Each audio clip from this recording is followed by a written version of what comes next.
चलो देखो, तो आज का हमारा टॉपिक है पेडिग्री एनालिसिस। अब पेडिग्री एनालिसिस को ऐसे समझा करो, फैमिली ट्री होता है ये किसी भी फैमिली का। अब उस फैमिली के अंदर कोई डिसीज हो या ना हो, उसको बोलते हैं हम फैमिली ट्री। अब पेडिग्री एनालिसिस भी एक फैमिली ट्री है। अब फैमिली ट्री के अंदर कौन कौन होता है? सर्कल से किसको दिखाते हैं? पहले नोटेशन समझो, सर्कल से किसको दिखाता है? फीमेल। ठीक है। Square male. Female. Male. Male. अब जब मैंने फीमेल और मेल को ऐसे कंबाइन कर दिया, क्या दिखा रहा है? Married mating. कपल्स। मैरिज। ठीक है, ये मैरिज दिखा रहा है। अब अगर मैंने इन दोनों को फिल्ड कर दिया किसी भी कलर से, अफेक्टेड मेल और फीमेल। अफेक्टेड मेल और फीमेल हो जाएगा। इसको हमने कर दिया ऐसे फिल।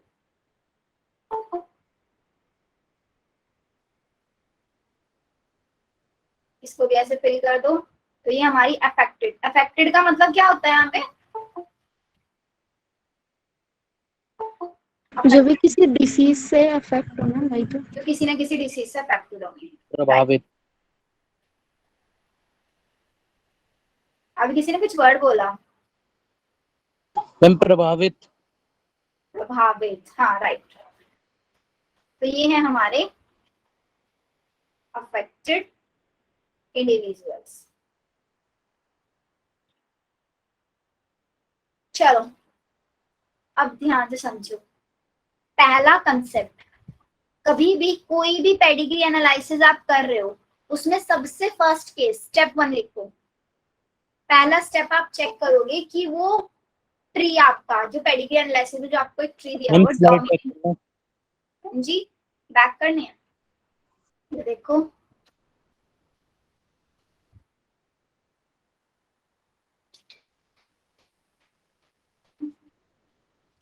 Okay ma'am.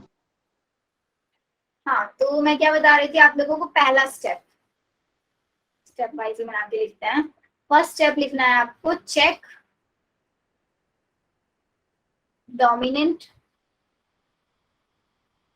और रिसेसिव। आपको सबसे पहले ये चेक करना है कि जो आपको ट्री दिया हुआ है वो ट्री किस टाइप का है, डोमिनेंट है रिसेसिव। अब कैसे चेक करोगे? डोमिनेंट का मतलब ये होता है, डोमिनेंट हमेशा अपने आप को क्या करता है? शो करता है। तो मतलब डोमिनेंट में क्या होगा? No skipping of generations. मतलब अगर ग्रैंड फादर से अफेक्टेड है, तो उसके फादर, आपके फादर के अंदर भी आएगी वो डिसीज, और आपके फादर से आपके अंदर भी आनी चाहिए। मतलब जनरेशन टू जनरेशन वो डिसीज आपकी ट्रांसफर होनी चाहिए, तब हम उसको बोलेंगे कि वो डोमिनेंट है, वो अपनी चला रही है कुछ, है ना। तो ये हमारा नो स्किपिंग ऑफ जनरेशन, या फिर यहाँ पे बोल सकते हो आप जो अफेक्टेड इंडिविजुअल्स हैं, अफेक्टेड इंडिविजुअल की जो फ्रीक्वेंसी होगी वो ज्यादा होगी। ये हो गया। अब रिसेसिव में क्या बोलेंगे हम लोग? रिसेसिव में क्या बोल सकते हैं बच्चों? हर जगह वो शो नहीं होंगे। Skipping of generation. Skipping of generation.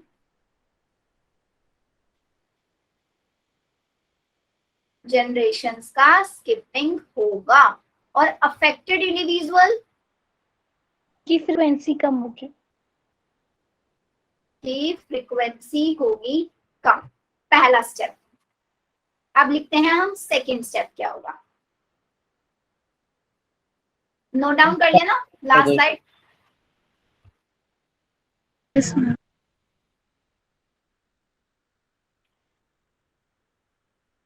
हो गया। कोई भी ट्री देंगे, पहला स्टेप यही है, डोमिनेंट रिसेसिव को चेक करो। सेकेंड स्टेप में क्या करोगे? क्या करते हैं सेकेंड स्टेप में? चेक जो हमारी डिसीज है वो ऑटोसोमल है या फिर सेक्स लिंक्ड है। अब ऑटोसोमल और सेक्स लिंक का मतलब क्या होता है? अब सबको पता है कि हर किसी इंडिविजुअल की बॉडी के अंदर दो टाइप के क्रोमोसोम्स होते हैं, एक होता है आपके ऑटोसोम्स और एक होता है एलोसोम्स। एलोसोम्स को ही हम बोलते हैं सेक्स क्रोमोसोम्स। देखो, क्रोमोसोम दो टाइप के होते हैं, ऑटोसोम और आपके सेक्स क्रोमोसोम्स। सेक्स क्रोमोसोम्स को ही हम बोलते हैं एलोसोम्स। अब ऑटोसोम्स तो सबकी बॉडी के अंदर सेम होता है, नहीं होता है? Yes ma'am.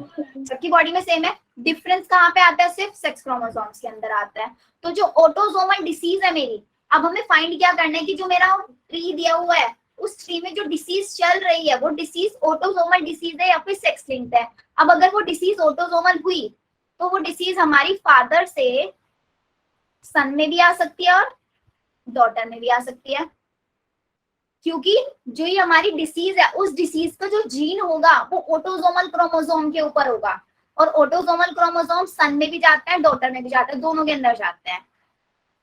और अगर मदर अफेक्टेड हुई तो मदर के जो ऑटोसोम्स हैं वो आपके सन में भी जाएंगे और डॉटर में भी जाएंगे। तो इसका मतलब यहाँ पे सब अफेक्टेड हो सकते हैं, फादर से सन भी हो सकता है, डॉटर भी हो सकता है, मदर से सन भी हो सकता है, डॉटर भी हो सकती है।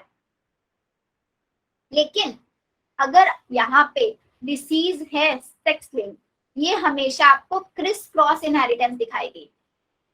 Criss cross inheritance, criss cross inheritance का मतलब क्या होता है?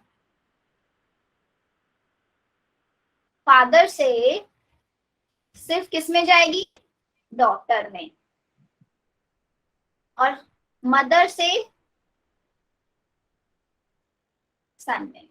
अगर ये इनहेरिटेंस आपको देखने के लिए मिल रहा है तो इट मींस आपकी जो डिसीज है वो कैसी है? Sex linked. ठीक है, तो ये पहला केस डोमिनेंट रिसेसिव पता करो, second case autosomal sex link पता करो, बस हो गया पेडिग्री एनालिसिस। इसके अलावा भी कुछ होता है क्या उसमें? Ma'am back slide. दो स्टेप्स होते हैं बस छोटे छोटे से। एक और भी होती है वाई लिंक्ड होलैंड्रिक ट्रेट्स, जिसको मैम बोलता है इनहेरिटेंस का मतलब? किसका? Criss cross inheritance.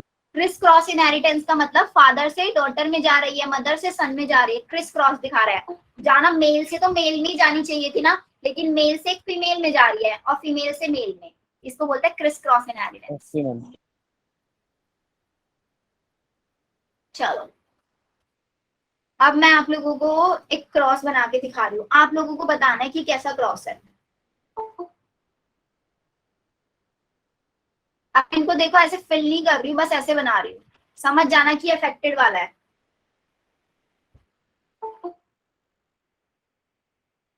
एक तो ना बच्चे जितने भी लेट ज्वाइन कर रहे हैं, क्या उनको समझ में आ पाएगा मैंने अब तक क्या समझाया?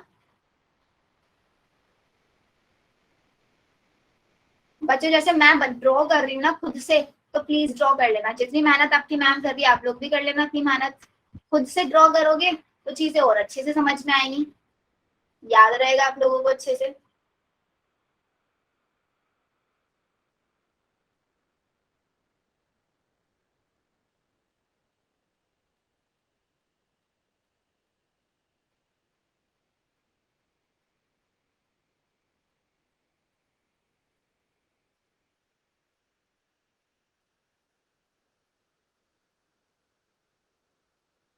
अब बताना ये किस टाइप का इनहेरिटेंस है।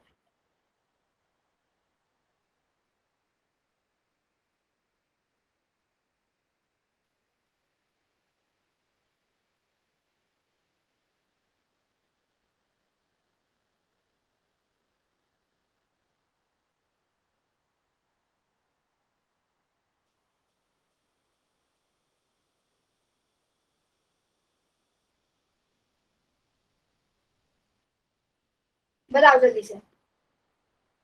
ये अगर आप लोगों ने सही बता दे, चैट सेक्शन में आंसर करोगे तो इट मीन्स आप लोगों को समझ में आ गया।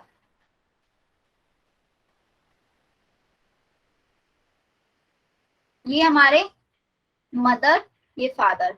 मदर और फादर से ऑफस्प्रिंग आए कितने? 1 2 3 4 ऑफस्प्रिंग आए, 4 ऑफस्प्रिंग आए। अब 4 ऑफस्प्रिंग में से ये हमारी अफेक्टेड कौन है? मदर अफेक्टेड है। मदर से किसके अंदर जा रहा है, मदर से डॉटर में भी जा रहा है, सन में भी जा रहा है, यहाँ पे डॉटर में भी जा रहा है। अब डॉटर की शादी हुई किसी दूसरे मेल के साथ जो अफेक्टेड नहीं है, जो अफेक्टेड नहीं है, अब उनसे जो ऑफस्प्रिंग आए, उसकी जो डॉटर बनी उसके अंदर भी आपका इनहेरिटेंस जा रहा है। तो इसका मतलब ये कैसा हुआ, ऑटोसोमल। ऑटोसोमल रिसेसिव है, डोमिनेंट है, वो भी तो बताओ ना। डोमिनेंट। डोमिनेंट है। शिवांश आप रिसेसिव क्यों बोल रहे हो, भाई बहन की शादी हो गई? नहीं बेटा, ये जो मतलब देखो ना, ये जो लाइन है, इस लाइन से जो अटैच्ड है वो तो इनके ऑफस्प्रिंग है, इन मदर फादर के। 1 2 3, देखो 1 2 3 और 4, ये जो अलग से फीमेल आई उसके साथ, और यहाँ पे दूसरा मेल आया, जो लाइन नहीं है, ये लाइन, अगर ये लाइन होती ना यहाँ पे ऐसे बीच में अटैच कर दूं तो मतलब ये सी का ऑफस्प्रिंग है। चलो, तो हमारा ये आंसर है बच्चों ऑटोसोमल है। क्यों ऑटोसोमल है, बिकॉज मदर से सन में भी जा रहा है, डॉटर में भी जा रहा है। यहाँ पे देखो मदर से डॉटर में जा रहा है और फिर डॉटर में जा रहा है, ऑटोसोमल है। पहली जनरेशन भी अफेक्टेड है, दूसरी जनरेशन भी अफेक्टेड है, तीसरी जनरेशन भी अफेक्टेड है, तीनों की तीनों जनरेशन अफेक्टेड है। तो मतलब 6 मिनट।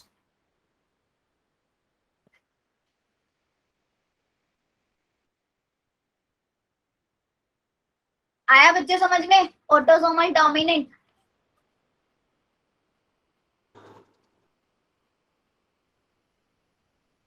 चलो एक और एग्जांपल, इसी को ही चेंज कर रही हूँ थोड़ा सा मैं, बच्चों ध्यान देना, इसी को ही चेंज कर रही हूँ। बार बार इतने सारे नहीं तो डायग्राम बनाएंगे ना, सारा टाइम हमारा डायग्राम बनाने में चला जाएगा। Yes ma'am. इसको मैंने यहाँ पे अफेक्टेड कर दिया दोनों को, ठीक है। अब यहाँ पे भी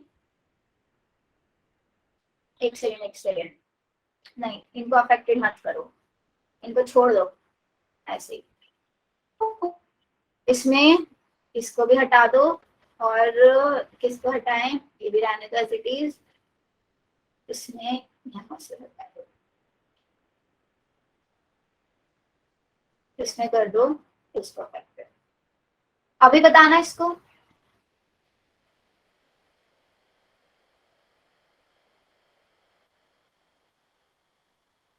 एक सेकेंड थोड़ा सा और चेंज कर दे इसको।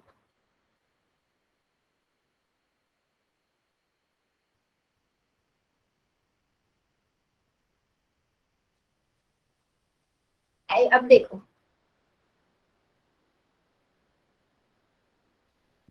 मैम, यश सर की तरह किया करो। क्या करता है आपके यश सर मिश्रा?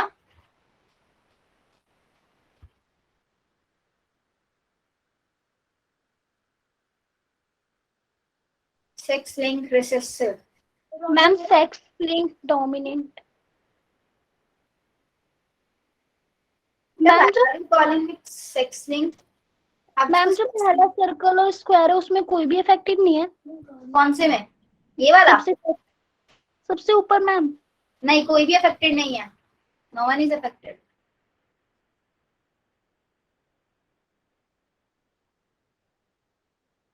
मैम जो दोबारा समझा देना मैम एक बार। हाँ एक बार दोबारा समझा दूंगी मैम। एक डायग्राम बनाता है, फिर वो उसी को कॉपी करके सेम नेक्स्ट स्लाइड में ले आता है, क्योंकि आपके यश सर ना पेन टैब यूज नहीं करते, आपके यश सर ना आईपैड यूज करता है लिखने के लिए। तो आईपैड में फीचर्स होता है, आईपैड में हमने एक बॉक्स बनाया ना ऐसे, इस बॉक्स की ना शेप भी हम सही कर सकते हैं, सर्किल बनाना, सर्किल को पूरा सर्किल बना सकते हैं। यस मैम, वो उधर से कॉपी करके अलग पेस्ट कर देते हैं। यहाँ पे हम लिखते हैं ना तो वो कॉपी नहीं होता। अच्छा मैम। ऑटोसोमल रिसेसिव, दिविशा बोल रही है sex link recessive. Ma'am sex link recessive. तो सेक्स लिंक क्यों बोल रहे हो आप इसको? सेक्स लिंक का रीजन नहीं समझ में आया। सेक्स लिंक का मतलब क्या था? मैम जिसमें क्रिस क्रॉस हो। अगर फादर इफेक्ट हो, डॉटर हो, और मदर से सन हो, लेकिन यहाँ पे तो आपको कुछ दे ही नहीं रखा।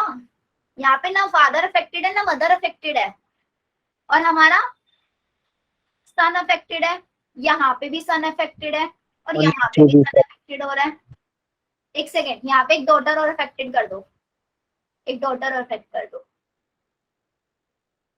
लेकिन एक सेकेंड, आपने अगर डॉटर इफेक्ट कर दिया तो फिर आप इसको बना दोगे, मैं आपको जो समझाना चाह रही हूँ ना वो ऐसे आएगा यहाँ से। अब देखो, अब बताओ, अब सही कर पाओगे आप इसको? ठीक है आशुतोष, मैं दोनों समझा दूंगी फिर से। अब एक बार सोचो अच्छे से, दिमाग लगाओ।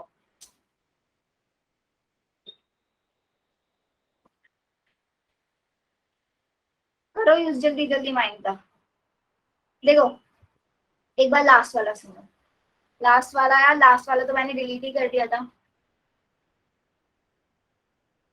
ऑटोसोमल रिसेसिव, देखो क्यों हम इसको ऑटोसोमल बोलेंगे, पहला केस सुनो। अब अगर यहाँ पे मदर और फादर अफेक्टेड होते तो वहां से तो हम डायरेक्टली पता लगा लेते कि अगर मदर अफेक्टेड होती, उससे अगर सन अफेक्टेड है तो सेक्स लिंक है, अगर फादर से डॉटर है तो सेक्स लिंक है, अगर दोनों है तो ऑटोसोमल है, पता लगा देते ना। अब यहाँ पे देखो, अब मदर फादर हमें हमारे अफेक्टेड नहीं है, मदर फादर अफेक्टेड नहीं है, लेकिन हो सकता है मदर फादर के जो मदर फादर हो, मतलब इन मदर फादर के जो पेरेंट्स हो ना वो अफेक्टेड हो सकते हैं, क्योंकि तभी तो इनके ऑफस्प्रिंग के अंदर ये अफेक्ट हुए। तो यहाँ पे सन भी अफेक्टेड है और डॉटर भी अफेक्टेड है, दोनों अफेक्टेड है। या तो केस ऐसा हो सकता है मदर फादर दोनों अफेक्टेड होने चाहिए थे तब ये केस आता है, या फिर कोई मदर अफेक्टेड है उससे सन और डॉटर दोनों हो रहे हैं, तो यहाँ पे केस कौन सा बन रहा है? ऑटोसोमल वाला, रिसेसिव। ऑटोसोमल। अब इस जनरेशन में नहीं है, पहले जनरेशन में, दूसरी जनरेशन में है। अब दूसरी जनरेशन से थर्ड जनरेशन आ रही है, उसके अंदर नहीं है। यहाँ पे फर्स्ट जनरेशन में भी नहीं है, सेकंड जनरेशन में भी नहीं है, थर्ड जनरेशन में आ गया, तो क्या है ये हमारा? रिसेसिव डोमिनेंट कैसे पता लगता है? रिसेसिव और डोमिनेंट का पता लगाने का सिर्फ एक तरीका है, आप जनरेशन देख लो, ये मेरी फर्स्ट जनरेशन, ये मेरी सेकंड और ये मेरी थर्ड जनरेशन। फर्स्ट, सेकंड और थर्ड, तीनों की तीनों जनरेशन अफेक्टेड होनी चाहिए। अगर तीनों जनरेशन अफेक्टेड हैं, मतलब एक भी जनरेशन बीच में ऐसी नहीं है जिसमें अफेक्ट नहीं हुआ, तो इसका मतलब वो डोमिनेंट। अब यहाँ पे तो पहली जनरेशन में भी नहीं है, सेकंड में है, बस थर्ड जनरेशन में फिर से नहीं है, तो मतलब रिसेसिव है। यहाँ पे मदर फादर दोनों ही अफेक्टेड नहीं है, सन अफेक्टेड हो रहा है और डॉटर भी अफेक्टेड, दोनों अफेक्टेड है, तो इसका मतलब ये ऑटोसोमल है। अगर सन या डॉटर में से कोई एक अफेक्टेड होता तो हम उसको बोलते sex link. Ma'am mother carrier भी तो हो सकती है ना, एक एक्स क्रोमोसोम में प्रॉब्लम और दूसरे में सही। हाँ मदर कैरियर भी हो सकती है, ऑब्वियसली कोई भी केस हो सकता है मदर कैरियर। अगर कैरियर है आपके यहाँ पे तो कैरियर होने की वजह से क्या होगा, जो नेक्स्ट जनरेशन है, नेक्स्ट जनरेशन वो नहीं दिखाएगी कोई भी कैरेक्टर, लेकिन मदर कैरियर के साथ डिपेंड करेगा ना जो फादर है वो कैसा है। अगर फादर अफेक्टेड हुआ तो डॉटर भी अफेक्टेड हो सकती है, फादर अफेक्ट हुआ तो। अगर फादर नॉर्मल है तब चांसेस नहीं है कि आप जो डॉटर बनेगी वो अफेक्टेड हो। ऑटोसोमल और सेक्स लिंक अगेन प्लीज देखो आशुतोष, यहाँ पे देखो, ऑटोसोमल का मतलब ये है, सपोज करो आपकी पहली जनरेशन में फादर अफेक्टेड है, मतलब हमारा जो स्क्वायर है वो ऐसे अफेक्टेड है, और फादर से बनने वाला सर्कल एंड स्क्वायर, इनमें से दोनों अफेक्ट हो रहे हैं, या तो फादर से सन अफेक्ट हो रहा है या फिर फादर से डॉटर अफेक्ट हो रही है, दोनों की दोनों अफेक्ट हो रहे हैं। यहाँ पे मदर का देखो, अगर हमारी मदर अफेक्टेड है, मदर से सन अफेक्ट हो रहा है और डॉटर दोनों अफेक्ट हो रही है, तो इसका मतलब ऑटोसोमल, क्योंकि ऑटोसोमल क्रोमोसोम सबकी बॉडी के अंदर सेम होते हैं। रीजन ये है इसका, सबकी बॉडी के अंदर सेम जा रहे हैं, तो जो ऑटोसोमल क्रोमोसोम फादर में है वो सन में भी जाएंगे, डॉटर में भी जाएंगे, तो इसलिए दोनों अफेक्ट हो सकते हैं। लेकिन सेक्स लिंक में क्या है, जो हमारी डिसीज का जीन है वो सेक्स क्रोमोसोम्स के ऊपर प्रेजेंट है। अब सेक्स क्रोमोसोम में प्रेजेंट है, फादर के पास होता है एक्स और वाई, मदर से आता है हमारा एक्स एक्स। अब सपोज करो हमारा यहाँ पे एक्स जीन अफेक्टेड है, अगर एक्स जीन अफेक्टेड है तो हमारी डॉटर के अंदर ये जाएगा, हमारी डॉटर। लेकिन अगर यहाँ पे हमारा मदर अफेक्टेड है और मदर से सिर्फ और सिर्फ सन अफेक्टेड हो रहा है, क्योंकि मदर के अंदर एक्स एक्स क्रोमोसोम होता है, अब मदर हमारी अफेक्टेड है तो दोनों एक्स उसके अफेक्टेड होंगे तभी वो अफेक्टेड बनेगी, तो सन के बाद जो एक एक्स आएगा वो मदर से ही तो आता है, और फादर से कौन सा आया, वो वाई आया होगा। अब यहाँ से मदर से एक्स आया है, फादर से वाई आया है, तो हमारा सन भी तो अफेक्ट हो गया फिर। हम जो डॉटर इफेक्ट जो क्यों नहीं कर सकते, जो मदर? दोबारा बोलो थोड़ा सा, रिपीट।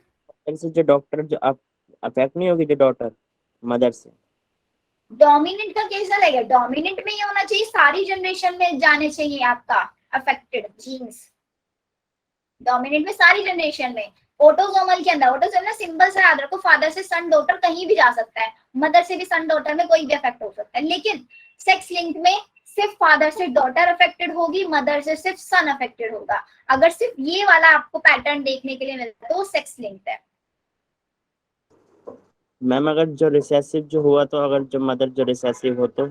अगर रिसेसिव हुआ तो स्किपिंग होगी बस वहां पे। अब स्किपिंग में क्या हो सकता है, सबसे पहले इसीलिए तो बताया, पहले डोमिनेंट और रिसेसिव को पता करो, डोमिनेंट रिसेसिव पता करोगे, उसके बाद ऑटोसोमल और सेक्स लिंक को पता करना। कि सपोज करो यहाँ पे कोई ग्रैंडफादर है, ग्रैंडफादर अफेक्टेड है, अब ग्रैंडफादर से ऑफस्प्रिंग बने, उनमें कोई भी अफेक्टेड नहीं है, फिर उनकी शादी हुई किसी दूसरे के इंसान के साथ, अब उसके अंदर आप देखो कैसे अफेक्टेड हो रहे हैं, डॉटर अफेक्टेड है, सन अफेक्टेड है, या कौन अफेक्टेड है, वो चेक करो।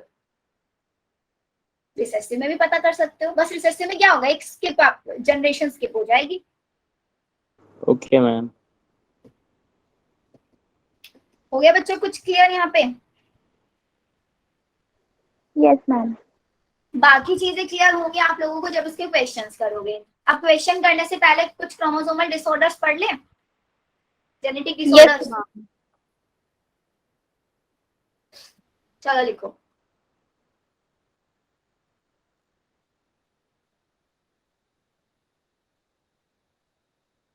अब जेनेटिक डिसऑर्डर दो टाइप के होते हैं, कौन कौन से?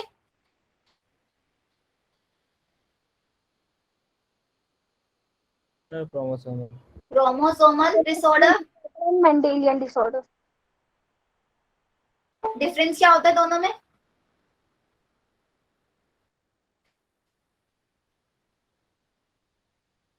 What is the difference between chromosomal and Mendelian?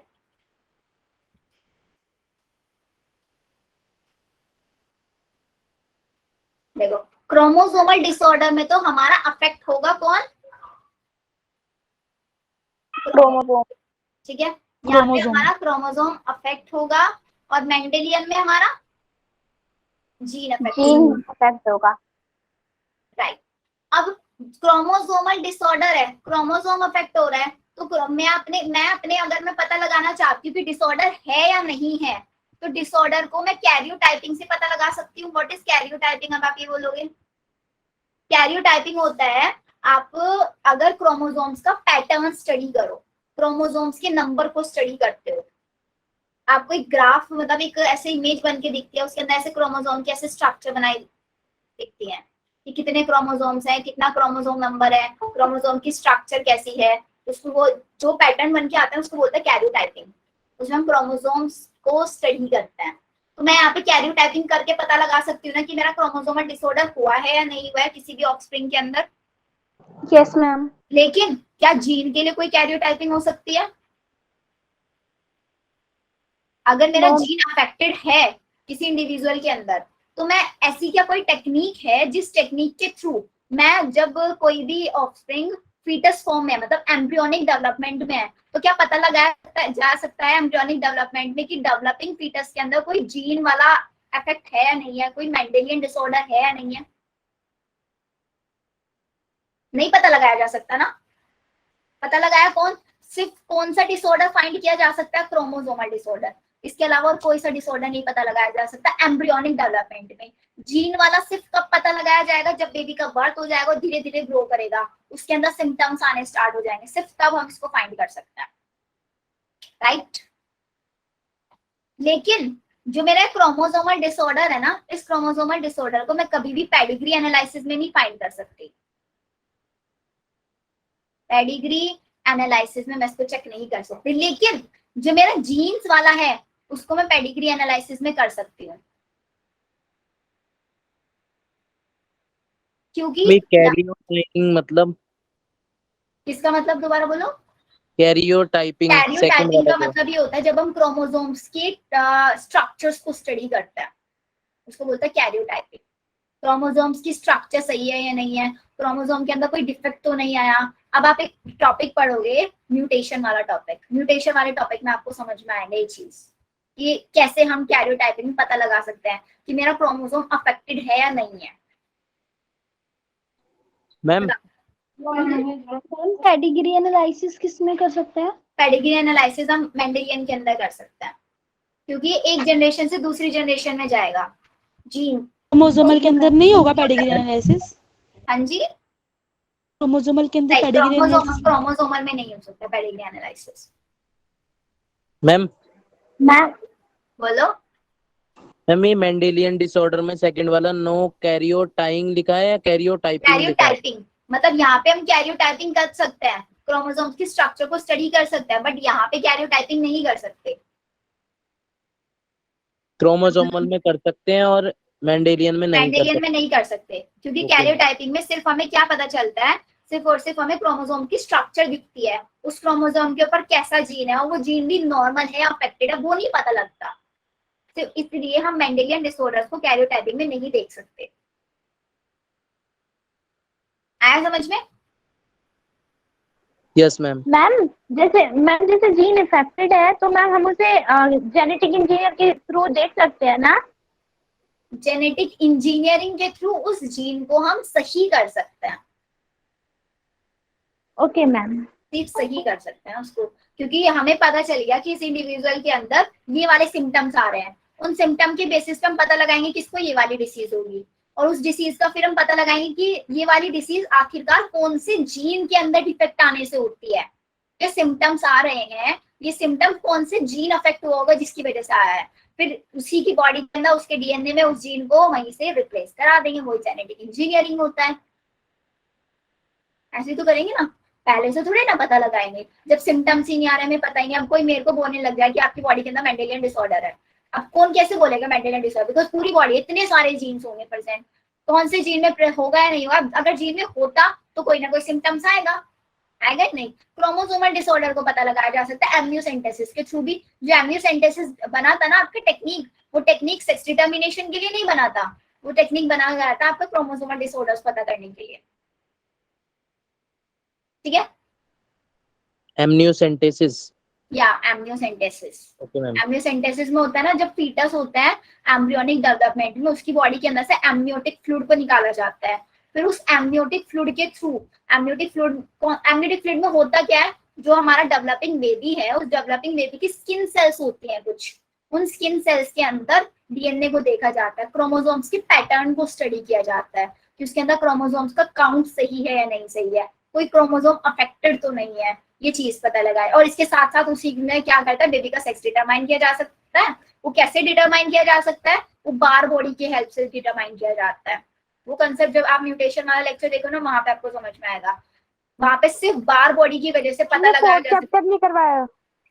हाँ जी, 4th चैप्टर नहीं 4th चैप्टर नहीं कराया। 4th चैप्टर मैंने आपको बोला था जब आपके यूटी एग्जाम्स आएंगे ना टर्म 1 वाले, तो टर्म 1 में सारा का सारा हम रिवाइज कराएंगे आप लोगों को, जितना आपका यूटी में आएगा उस टाइम पे मैं आपको रिवीजन में कराऊंगी 1 शॉट में सारे। Okay ma'am. ठीक है, चलो। तो ये हुआ हमारा जेनेटिक डिसऑर्डर्स और मेंडेलियन और क्रोमोसोमल। अब पढ़ते हैं, हमारा पहला डिसऑर्डर है मेरा colour blindness. Anyone nose colour blindness क्या होता है? Yes ma'am. मैम उसमें मैम रेड और ग्रीन में प्रॉब्लम होती है। हाँ, blindness इसीलिए में। इसको रेड और ग्रीन ब्लाइंडनेस भी बोल सकते हैं, रेड ग्रीन डिसऑर्डर। इसके अंदर होता क्या है, सबसे पहली चीज देखो, कोई भी डिसीज पढ़ोगे उस डिसीज का पैटर्न सबसे पहले जान लेना कि कैसा है। ये मेरा है एक्स लिंक, सेक्स लिंक को ना एक्स लिंक्ड भी बोलते हैं, सेक्स लिंक रिसेसिव। अब सेक्स लिंक रिसेसिव है तो अगर हमारा यहाँ पे अफेक्ट हुई फादर, तो फादर से कौन अफेक्ट होगा, डॉटर होगी। और यहाँ पे स्किपिंग भी होगी जनरेशंस में, क्योंकि रिसेसिव वाला है ये। आया समझ में? Yes ma'am. चलो, अब सपोज करो, देखो पैटर्न समझना, हमारे पास है एक मेल, एक है फीमेल। अब रिसेसिव वाला है तो देखो मेल के पास होता है एक्स वाई, फीमेल के पास होते हैं एक्स एक्स। तो हमारा ये वाला जीन अफेक्टेड है मेल में, और हमारी फीमेल भी क्या है यहाँ पे, कैरियर। फीमेल के पास एक ही तो उसका एक्स क्रोमोसोम अफेक्टेड है, दूसरे वाला तो नॉर्मल है, दूसरे वाला काम करेगा अच्छे से। तो हमारा जो मेल है वो क्या है यहाँ पे, कलर ब्लाइंड। Colour blind. अब हमें पता करना है कि इनके जो ऑफस्प्रिंग बनेंगे वो ऑफस्प्रिंग कैसे होंगे। क्रॉस कराएंगे, बनाओ जल्दी से, 1 स्क्वायर। मैम ये एक्स वाई के ऊपर क्या लिखा है, सी सी लिखा मीन्स है, हाँ सी का मतलब है कि इस वाले जो एक्स है इसका जो जीन है वो जीन हमारा कलर ब्लाइंडनेस वाला जीन है ये। तो मैम ये मेल और फीमेल दोनों में है कैरियर? हाँ दोनों। मेल तो अफेक्ट है ना, मेल तो अफेक्टेड है क्योंकि मेल के पास एक्स क्रोमोसोम है, एक ही एक्स क्रोमोसोम है। और कलर ब्लाइंडनेस में क्या होता है, जो हमारा एक्स क्रोमोसोम के ऊपर जीन प्रेजेंट होता है ना वो अफेक्टेड होता है, बिकॉज जो कलर ब्लाइंडनेस का जीन है, जो रेड और ग्रीन को आइडेंटिफाई करने वाला जीन है, वो एक्स क्रोमोसोम के ऊपर प्रेजेंट है। अब वही जीन अफेक्टेड हो गया, मेल में भी फीमेल में भी। अब मेल के अंदर तो एक ही जीन है वो, तो अगर मेल के अंदर वही जीन अफेक्टेड हो गया तो मेल तो बन गया हमारा कलर ब्लाइंड। लेकिन फीमेल के अंदर 2 एक्स क्रोमोसोम है, उन दोनों में से एक क्रोमोसोम अफेक्टेड है। अब दूसरे वाला क्रोमोसोम तो कैपेबल है रेड और ग्रीन को आइडेंटिफाई करने में। Okay ma'am, okay. इसलिए हमारी फीमेल यहाँ पे क्या रहेगी, कैरियर। जैसे वो केस था ना मेंडल में, capital T capital T capital T small T, इसकी आगे कितनी भी जनरेशन ग्रो करा लेना सब के सब टॉल बनेंगे। लेकिन ये यहाँ पे इसकी आगे जनरेशन ग्रो कराओगे तो ड्वार्फ दिखाई देगा कहीं ना कहीं। Yes ma'am. क्योंकि ये अपने साथ एक फैक्टर कैरी कर रहा है, ये भी तो एक टाइप से रिसेसिव कैरेक्टर का कैरियर की टाइप से चल रहा था ना, अपने साथ रिसेसिव को लेके चल रहा था। कभी ना कभी दिखाएगा ये, कब दिखाएगा, अगर इसके साथ ये टॉल होगा तब नहीं दिखाएगा, लेकिन अगर इसके साथ एक स्मॉल टी कर दो तब दिखा सकता है ना। मतलब इसके साथ एक रिसेसिव ले आते थे जब हम, तो तब ये ड्वार्फ दिखाएगा 101%। अब यहाँ पे देखो, केस बना के देखो तब समझ में आएगा।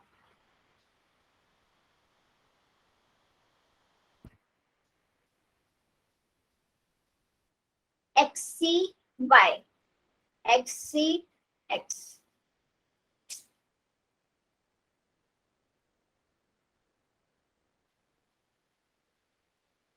बच्चे क्या बातें चल रही है आप लोगों की, बातें बाद में कर लेना, पहले पढ़ाई कर लो।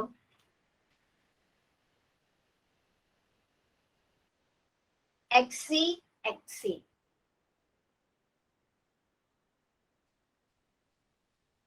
बताओ कौन कौन सा इंडिविजुअल कैसा बनेगा। पहली ये हमारी फीमेल बनी, कैसी फीमेल बन गई है, कलर ब्लाइंड, अफेक्टेड फीमेल। और ये यहाँ पे कैरियर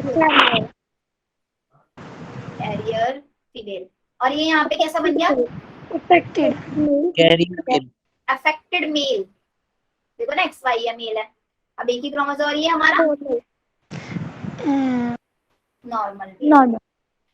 तो ये केस हमें देखने के लिए मिला। अगर मैं आपसे यहाँ पे रेशो पूछूं बच्चों, जीनोटाइप रेशो जीनोटिपिक रेशो बताना क्या आएगा, 2:2 1:1 मैम 1:1 है 1:1 यस मैम 1:1 मैम 1:1 ये भी अलग है, ये भी अलग है, ये भी अलग है, ये भी अलग है। चलो 1:1 और फिनोटाइप 1:1 सेम आएगी, सेम मैम 1:1 फिनोटाइप अगर मैं आपसे पूछूं अफेक्टेड फीमेल या फिर गर्ल लिख लो, हमारी अफेक्टेड फीमेल कितनी बनी, एक बनी। अफेक्टेड मेल एक और नॉर्मल मेल, एक अफेक्टेड है और अफेक्टेड मेल कितना है, एक है। और नॉर्मल एक है एक है। और अगर कैरियर को लिख ले, एक कैरियर एक कैरियर हम एक है। रेशो बना। अब क्वेश्चन ये है बच्चों, अगर आप लोगों से ये पूछ लिया जाए कि यहाँ पे अफेक्टेड बॉय बनने के या फिर अफेक्टेड मेल बनने के कितने परसेंट चांसेस हैं, मैम अफेक्टेड 25 अफेक्टेड मेल बनने के 25%, 25 ये भी तो कर सकते हो। मैम 50%, मैम 50% होगा ना? हाँ एग्जैक्टली 50%, क्योंकि 50% मेल कितने बने, 2 बने, तो बने।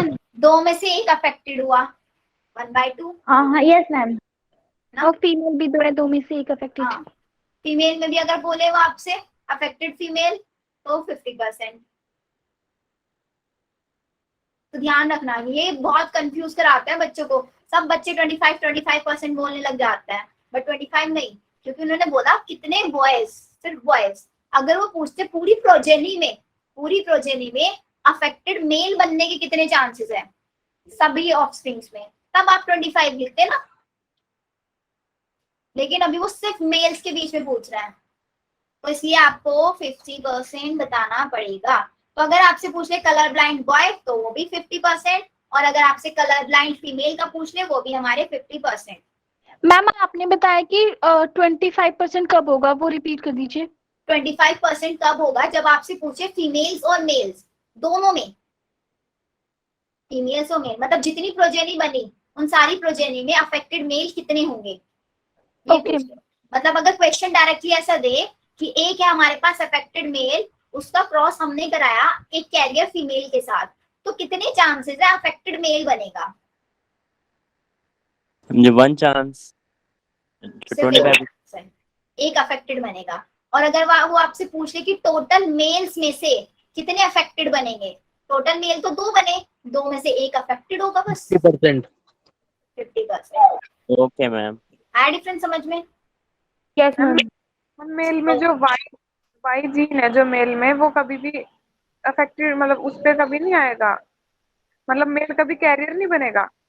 मेल कभी कैरियर नहीं बन सकता, क्योंकि जो कलर ब्लाइंडनेस का जो जीन है ना वो एक्स क्रोमोसोम के ऊपर ही प्रेजेंट होता है,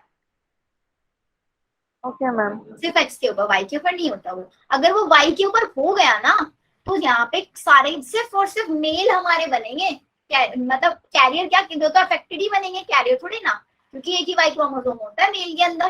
कैरियर तो तब बनता है जब उसके पास एक दूसरा ऑप्शन अवेलेबल हो, अब मेल में कोई दूसरा ऑप्शन थोड़ी ना वाई का। Yes ma'am. ठीक है चलो, तो हमने क्या पढ़ा, कलर ब्लाइंडनेस में होता क्या है, जो रेड कलर है, रेड कलर की जगह पे बस क्या दिखाई देता है, ग्रीन कलर दिखाई देता है। अब अगर ये कलर आपका डिसबैलेंस कर दे रहा है तो आपकी बॉडी में किस चीज को इफेक्ट कर रहा है, किस चीज को इफेक्ट कर रहा है, हम कलर क्यों देख पाते हैं, आईज के अंदर कौन सी सेल्स है जिसकी वजह से हम कलर देख पाते हैं, कौन से? Exactly yes. तो ये क्या कर रहा है, टारगेटिंग। बच्चों देखो क्रोमोसोमल डिसऑर्डर्स मैं आप लोगों को बहुत डिटेल में पढ़ाऊंगी, मतलब बहुत धीरे धीरे एंड बहुत अच्छे से समझ के, बिकॉज यहीं पे बच्चों को कंफ्यूजन भी होती है, यहाँ से क्वेश्चन आने के चांसेस भी काफी रहते हैं। टारगेटिंग कॉन्स इन आइस, आइस के अंदर कॉन्स को ही टारगेट करते हैं। कॉन्स किसके लिए रिस्पॉन्सिबल होता है, कलर के लिए, है ना। अगर हमारी बॉडी के, अगर हमारी आईज में कॉन्स ना होते तो हमें सारी चीजें कैसी दिखाई देती, black and white. Black and white. और कॉन्स किसके लिए भी रिस्पॉन्सिबल होता है, एक और चीज के लिए रिस्पॉन्सिबल होता है कॉन्स, ब्राइट लाइट में चीजों को विजुअलाइज करने के लिए। अभी एग्जाम्पल है आउल, आउल रात में क्यों निकलता है, उसे रात में ही दिखता है, क्यों दिखता है उसको रात में, क्योंकि मैम रात में कौन से नहीं होते? होता है तो। क्योंकि उसकी बॉडी के, उसकी सॉरी आईज के अंदर रोड ज्यादा होता है, रोड RODE रोड, 2 टाइप की सेल्स होती है हमारी आईज में, कॉन्स एंड रोड्स। उसकी बॉडी में, उसकी सॉरी आईज में ज्यादा अमाउंट में रोड्स होता है एज कम्पेयर टू कॉन्स, और हमारी आईज में कॉन्स ज्यादा है, रोड कम है, इसलिए हम ब्राइट लाइट में देख पाते हैं, डिम लाइट में हम नहीं देख पाते चीजों को क्लियरली। हो गया समझ में? चलो, तो अब जब हम रेड की जगह पे हमें कलर दिखाई देता है ग्रीन, उसको एक और वर्ड से हम बोलते हैं डाई क्रोमेशिया। 2 कलर्स को आपस में डिस्टिंग्विश ना कर पाना, this is known as dichromasia. And ये जो डिसीज है हमारी रेयर होगी किसके अंदर, फीमेल के अंदर, कितने परसेंट चांसेस है फीमेल्स के बनने के? 0.4% चांसेस, 0.4% चांसेस है कि फीमेल क्या बनेगी, अफेक्टेड होगी, क्योंकि फीमेल के पास एक एक्स्ट्रा एक्स क्रोमोसोम है। मैम अगर इक्वल होंगे दोनों, मैम किसी में तो बेटा अगर किसी में इक्वल हो गए ना तो उतना ही मतलब दिन और रात में दोनों में इक्वल ही देख पाएगा फिर क्लियरली, मतलब अगर इक्वल हो गए, बिकॉज वैसे इक्वल होते नहीं है, एक का अमाउंट ज्यादा होता है, एक का अमाउंट कम होता है। अगर दोनों का सपोज करो हमारी बॉडी में 90 कॉन्स है और एक रॉड है, एग्जाम्पल दे रही हूँ, आउल के अंदर हो गए 90 रॉड और एक कॉन, और अगर किसी की बॉडी में आप बोल रहे हो कि 50 रॉड कर दें और 50 कॉन सेल्स कर दें, तो ना तो दिन में सही से देख पाएगा, मतलब देख तो पाएगा बट जितनी क्लैरिटी से हम लोग देख पाते उतनी क्लैरिटी से नहीं देख पाएंगे ना। ये डाइक्रोमेसिया क्या है मतलब? डाइक्रोमेसिया का मतलब ये है जब हम दो कलर्स के बीच में डिस्टिंग्विश ना कर पाए, जब हमें रेड कलर भी ग्रीन ही दिखाई देगा, है सामने red, ma'am green colour red दिखेगा। एक सेकेंड, रेड कलर ग्रीन दिखाई देता है, red ma'am green, ma'am red green कैसे दिखेगा? रेड ग्रीन दिखाई देता है। कैसे पॉसिबल होगा? मैम ग्रीन कैसे दिखेगा? रेड रेड आपको ग्रीन ही दिखाई देता है, आई थिंक ग्रीन से रेड, नहीं रेड ग्रीन ही है बच्चों, श्योर हो ना आप लोग? नो मैम समझ ही नहीं आ रहा। में तो सिर्फ इतना ही लिखा है ना कि वो रेड और ग्रीन में डिस्क्रिमिनेट नहीं मैम करता। रेड ग्रीन में हाँ। होता है। अरे रेड और ग्रीन में डिस्टिंग्विश नहीं कर पाते, डिस्टिंग्विश बेटा सिर्फ इसलिए नहीं कर पाता है क्योंकि जो रेड कलर वाला फ्रीक्वेंसी है, रेड कलर वाली जो फ्रीक्वेंसी है उस फ्रीक्वेंसी को नहीं पहचान पाते, और रेड की जगह पे उसको ग्रीन कलर दिखाई देता है। Okay ma'am. यस, थर्ड वाला समझाना एक बार। थर्ड वाला रेयर इन फीमेल, मतलब ये जो हमारा डिसीज है फीमेल्स के अंदर बहुत कम देखने के लिए मिलेगी। मैम ये जो फीमेल्स में कलर ब्लाइंडनेस जिससे हो जाती है, तो मैम जो उसे अगर उसके मैम स्पेक्स लग जाता है तो मैम फिर वो लाइसेंस उसका बन ही जाता है। क्या बोल रहे, दोबारा बोलो। जैसे कार चलाते हैं जो कलर ब्लाइंडनेस वाले होते हैं, तो मैम उसको स्पेक्स के साथ ही टेस्ट होता है ड्राइविंग का। नहीं बेटा, स्पेक्ट्स कोई भी स्पेक्ट ऐसे थोड़े ही ना कि आपके सामने सपोज ग्रीन कलर है तो वो आपको उसको रेड दिखा दे। अच्छा मैम। अगर आप स्पेक्ट्स का कलर भी चेंज करोगे तो उसकी वजह से जो बाकी के कलर्स है उनका भी कलर तो चेंज हो जाएगा। अगर इस डिसीज को आप क्योर करना चाहते हो तो उसका सिर्फ एक रीजन एक हो सकता है कि आपको जीन ही चेंज कराना पड़ेगा, जीन थेरेपी वहां पे करानी पड़ेगी, अच्छा मैम। ये होगा। देखो रेड और ग्रीन का मतलब ये हुआ बच्चों, यहाँ पे आप ऐसे समझ लो कि जो रेड और ग्रीन कलर है ना उसके बीच में डिस्टिंग्विश नहीं कर पाता है कि रेड कलर है या ग्रीन कलर है, ये होता है, इसे इसको रेड ग्रीन कलर ब्लाइंडनेस भी बोलते हैं, डाइक्रोमेशिया। अब बताओ समझ आया ये? Yes ma'am. मैम फिर ऐसा होगा, ऐसे लोगों को लाइसेंस मिलना चाहिए या नहीं? बेटा लाइसेंस थोड़े ना मिलेगा फिर उनको, ट्रैफिक लाइट थोड़े ना वो पहचान पाएंगे। Is there any special class for colour blind person? हो सकता है स्पेशल क्लास हो सकता है कि जो ब्लाइंड पर्सन है ना उसको जनरली ऐसे ही इन्वायरमेंट में रखा जाता होगा जहाँ पे रेड और ग्रीन कलर का यूज बहुत मिनिमम होता हो, मतलब जितने भी इस टाइप के इंडिविजुअल्स होंगे उनको ऐसे इन्वायरमेंट में रखो जहाँ पे रेड और ग्रीन कलर हो ही ना, तो नॉर्मल है। मैम स्पेक्स भी मिलता है वैसे तो कलर ब्लाइंडनेस का। बेटा कलर ब्लाइंडनेस का स्पेक्स को मैंने नहीं सुना, मैम ऐसा होता ही है तो मैम। होता है कलर ब्लाइंडनेस का। अगर बेटा अगर खुद देखना, अगर कलर ब्लाइंडनेस का स्पेक्स आप यूज कर रहे हो तो उसमें आपके बाकी के कलर्स भी तो अफेक्ट होंगे ना, यस मैम। बाकी के मैम कलर भी। जैसे मैम एक यूट्यूबर है मैम, उसके ना कलर ब्लाइंडनेस था तो उसके तो स्पेक्स लगा हुआ है तो उसे तो सही दिखता है स्पेक्स लगा के। हो सकता है फिर उस मतलब फिर यहाँ पे ऐसा केस होगा कि जो बाकी कलर्स का कलर जो चेंज हो रहा है ना उसमें कुछ ना कुछ उनको बताया जाता होगा कि आपको ये कलर, आप खुद देखो आप एक रेड कलर का स्पेक्ट लगा लो तो आपके सामने जितनी भी चीजें उनके उन चीजों के ऊपर ना आपको एक रेडिश शेड दिखेगी, यस मैम। रेड रेड दिखता है। दिखेंगे ना, इसलिए। मैम जिन्हें ब्लैक एंड व्हाइट दिखता होगा उनके लिए होता होगा ना वो स्पेक्स। जिनको ब्लैक एंड, हाँ जिनको ब्लैक एंड व्हाइट दिखा उनके लिए स्पेक्स यूज कर सकते हैं, कलर स्पेक्ट। फिर वो सारी चीजों के अंदर वो कलर दिखेगा बट वो दिखेगा एक ही कलर जो कलर आपके स्पेक्स में यूज हुआ है। अब आगे चले। Yes ma'am. चलो, तो ये तो हुआ हमारा कलर ब्लाइंडनेस वाला। अब एक ना छोटी सी ट्रिक बना रखी है मैंने आप लोगों के लिए। एक सेकेंड, मेरे को देख लेने दो मैंने क्या ट्रिक बनाई थी। उस ट्रिक से काफी चीजें हमारी सॉर्टेड हो गई थी। ट्रिक बता दो मैम।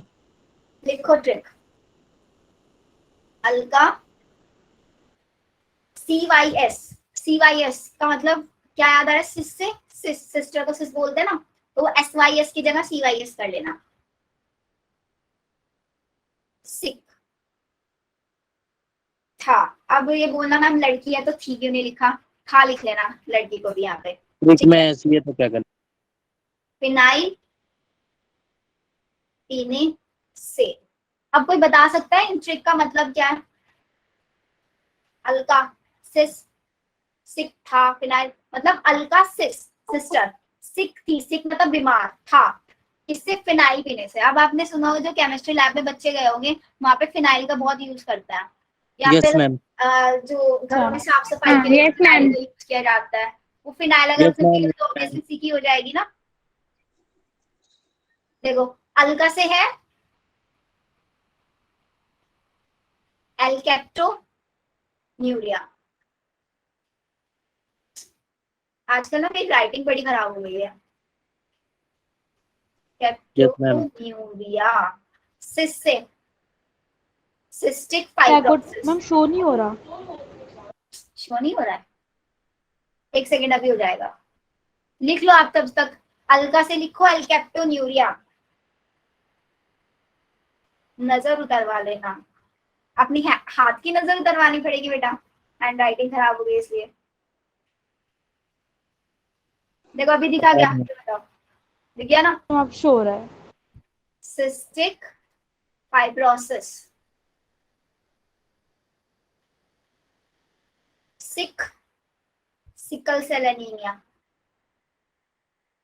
Sickle cell anaemia.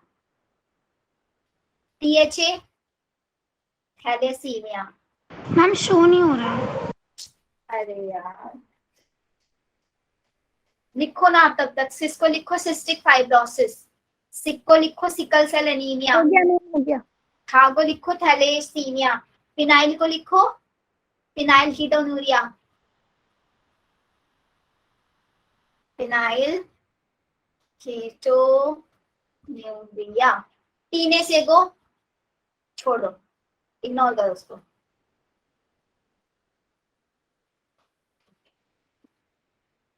हो गया? अब ये हमारी डिसीज है सारी की सारी। कौन सी? पहले वाली जो डिसीज थी वो थी हमारी एक्स लिंक रिसेसिव, ठीक है। और ये वाली जो डिसीज है सारी की सारी, ये कैसी डिसीज है?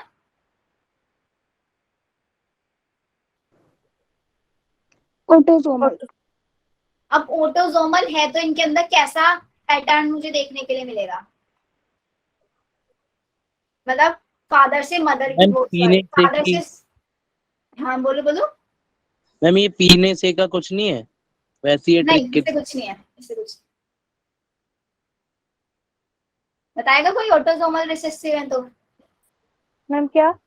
ऑटोसोमल रिसेसिव है तो इसके अंदर पैटर्न कैसा मिलेगा?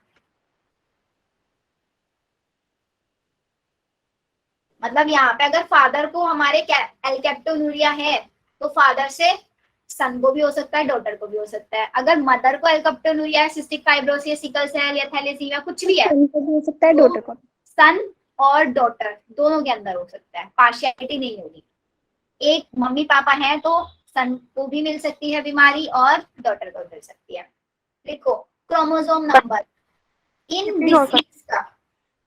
इन डिसीज का जो जीन है वो कौन से क्रोमोसोम नंबर पे? पहला क्वेश्चन यहाँ से आपका ये डन हो गया, ऑटोसोमल रिसेसिव। क्वेश्चन पहले ये आता है कि कौन सी डिसीज ऑटोसोमल रिसेसिव है, बहुत क्वेश्चन पूछा जाता है। सेकंड क्वेश्चन ये पूछा जाता है कि कौन से क्रोमोसोम नंबर पे है इनका जीन जो अफेक्ट हुआ है, जिसकी वजह से हमारा एल्केप्टोन्यूरिया हुआ है। देखो 3 7 7 और 3 को प्लस करना कितने हुए? एल्केप्टोन्यूरिया का क्रोमोसोम नंबर 3, 10। सिस्टिक फाइब्रोसिस पर 10। 10 को एक स्टेप आगे बढ़ाना 11। 11। 11 को फिर से 11 लिख दो एंड फिर एक स्टेप बढ़ा दो आगे 12 7 3 10 10 को एक स्टेप बढ़ा 11 फिर एक स्टेप वहीं पे रोक दिया उसको फिर एक स्टेप बढ़ा दिया 12। तो मतलब क्या हुआ यहाँ पे इसका जो मेरा एल्केप्टोन्यूरिया है उसका जो जीन है वो क्रोमोसोम नंबर 3 पे है। सिस्टिक फाइब्रोसिस का जो जीन है वो क्रोमोसोम नंबर 7 पे है। सिकल सेल का क्रोमोसोम नंबर 11 पे। थैलेसीमिया का भी क्रोमोसोम नंबर 11 पे। फिनाइलकीटोन्यूरिया का भी 12 पे। पीले से पूछे ही नहीं। बताओ 2 क्वेश्चन यहाँ से डन हुए या नहीं? यस ऑटोसोमल रिसेसिव को yes ma'am. both male and female are affected। मतलब मेल और फीमेल हमारी दोनों की दोनों यहाँ पे अफेक्टेड हो सकती हैं। तो ये तो हमारी हुई डिसऑर्डर्स। कौन से वाले? 2 डिसऑर्डर्स बताए थे। कौन कौन से? क्रोमोसोमल डिसऑर्डर और मेंडेलियन डिसऑर्डर। तो यहाँ पे क्या है? ये कौन से डिसऑर्डर है? जेनेटिक डिसऑर्डर क्रोमोसोमल जो जीन के through Mendelian disorder. Mendelian disorder. ठीक है। अब नेक्स्ट डिसऑर्डर कौन से हैं हमारे? मैम बैक स्लाइड करना एक मिनट।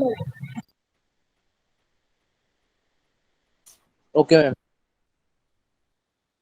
नेक्स्ट है हमारे क्रोमोसोमल डिसऑर्डर। क्रोमोसोमल डिसऑर्डर सिर्फ 3 याद रखने हैं। केटीएम का नाम सुना है? केटीएम एक बाइक होती है ना, केटीएम। मैम यस मैम सुनिए। अब उस केटीएम का नाम चेंज करके केटीडी रख दो। Yes ma'am. बताएगा कोई? K4 Klinefelter syndrome. Klinefelter syndrome. Syndrome. T4 Turner syndrome. Turner syndrome. T4 Turner syndrome. D4 Down syndrome. Down syndrome. होगा क्या इनमें? क्लाइनफेल्टर सिंड्रोम के अंदर क्रोमोसोम हो जाते हैं 46। नॉर्मल क्रोमोसोम कितने होते हैं? 46। 46। क्लाइनफेल्टर के अंदर क्या हो जाता है? 47 हो जाते हैं। यहाँ पे तो +1 हुआ क्लाइन में, यहाँ पे -1। 46 में -1 45। ये देखो। अब 47 हुए तो मतलब मेरे पास ऑटोसोम्स है प्लस ये वाला पैटर्न। Yes ma'am. ठीक है। अगर हमारी फीमेल है तो उसके अंदर एक Y आ गया और अगर हमारी मेल है तो उसके अंदर एक X एक्स्ट्रा X। और यहाँ पे क्या हो जाएगा? AA plus XO।